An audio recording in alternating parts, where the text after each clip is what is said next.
Bismillahirrahmanirrahim. Assalamualaikum warahmatullahi wabarakatuh. Saya Tina Agustina, calon guru penggerak Angkatan 10 SMA Muhammadiyah Singaparna, Kabupaten Tasikmalaya, Jawa Barat. Pada kesempatan ini, saya akan memaparkan aksi nyata modul 1.4 tentang budaya positif. Sebelum melaksanakan aksi nyata, saya terlebih dahulu membuat rancangan tindakan aksi nyata terdiri dari latar belakang, tujuan, dan tolok ukur. Latar belakang aksi nyata. Murid melakukan pelanggaran tata tertib secara berulang dan tidak menemukan penyelesaian masalah dirinya.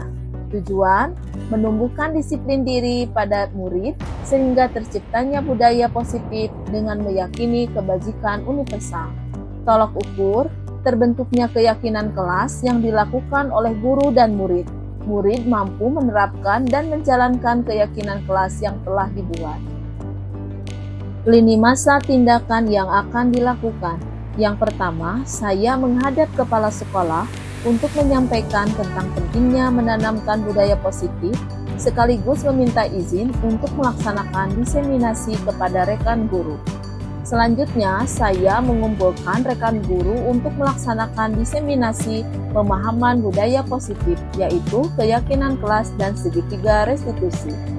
Berikutnya, saya berkoordinasi dan berkolaborasi dengan wali kelas untuk pembentukan keyakinan kelas di kelasnya masing-masing. Dan yang terakhir, memantau, merefleksi, dan mengevaluasi keyakinan kelas yang telah dibuat. Demi lancarnya kegiatan yang telah direncanakan, maka dibutuhkan dukungan.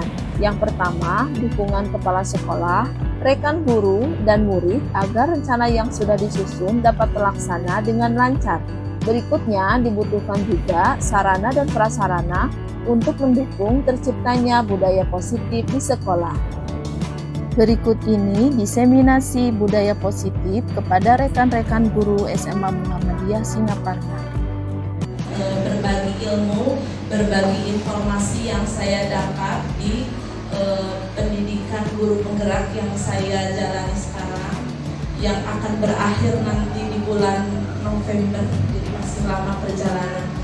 Ilmu yang sedikit ini, yang baru sedikit ini, saya ingin sekali berbagi dengan ibu bapak. Mudah-mudahan apa yang saya sampaikan ini bisa bermanfaat bagi kita sebagai pendidik di sekolah ataupun di lingkungan dimanapun kita berada. Yang ingin saya sosialisasikan yaitu perihal budaya positif.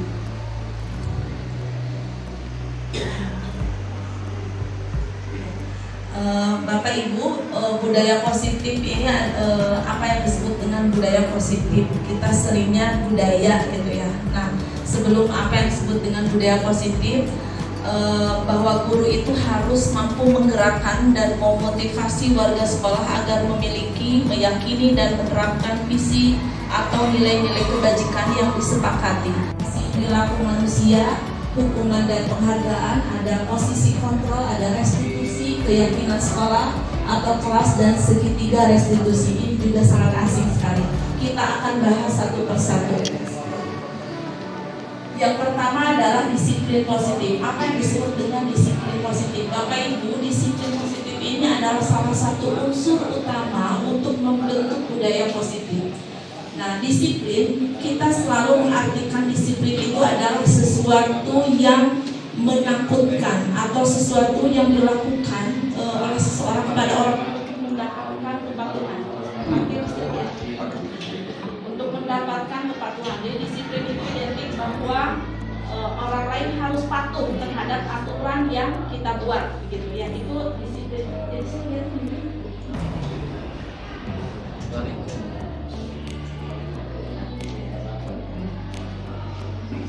Yang ini Bapak Ibu.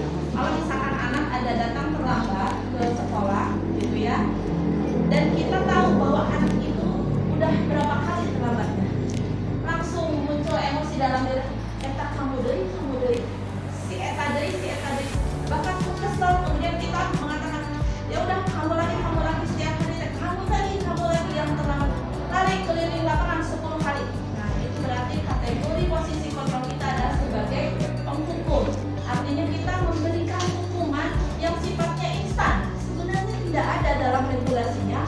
bahwa terlambat sekolah itu harus lari 10 keliling gitu. Tidak ada dalam rumus, tapi karena kita terbawa emosi gitu, itu kategorinya kita berarti sebagai posisi sebagai pembalap. Jadi salah satu cirinya adalah sifatnya instan. Kemudian yang kedua juga tidak relate antara tindakan dengan perlakuan yang kita berikan. Antara anak itu tidak didasarkan karena hukuman, karena ingin penghargaan, tetapi motivasi yang ada dari dalam dirinya sendiri. Nah, motivasi yang ke-1 dan yang kedua itu termasuk kategori motivasi ekstrinsik yang dipengaruhi oleh luar. Entah karena gurunya, entah karena orang tuanya, tekanan dari orang tua harus berprestasi misalnya, tekanan dari lingkungannya, itu motivasi dari luar. Gitu, termasuk juga imbalan. Mohon maaf, termasuk juga urusan dengan ranking. Gitu. Ranking yang kita berlakukan di siswa itu akan menjadi motivasi ekstrinsik bagi siswa. Jadi siswa berebut menjadi ranking 1 itu adalah motivasi ekstrinsik. Dan motivasi yang ketiga itu adalah motivasi intrinsik yang dari dalam diri mereka sendiri, yang dipercaya bahwa ini adalah suatu hal kebaikan yang harus dipertahankan. Nah, itu yang mungkin hanya minoritas terjadi di kita gitu.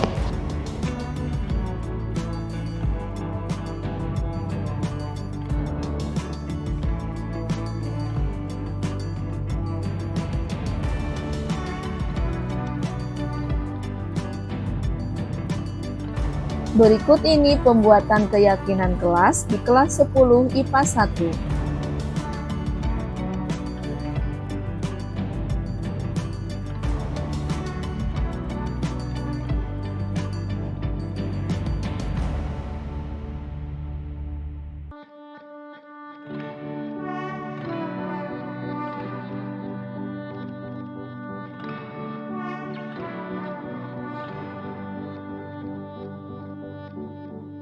Demikian pemaparan yang bisa saya sampaikan. Terima kasih atas perhatiannya. Semoga memberi manfaat dan menginspirasi. Salam guru penggerak. Wassalamualaikum warahmatullahi wabarakatuh.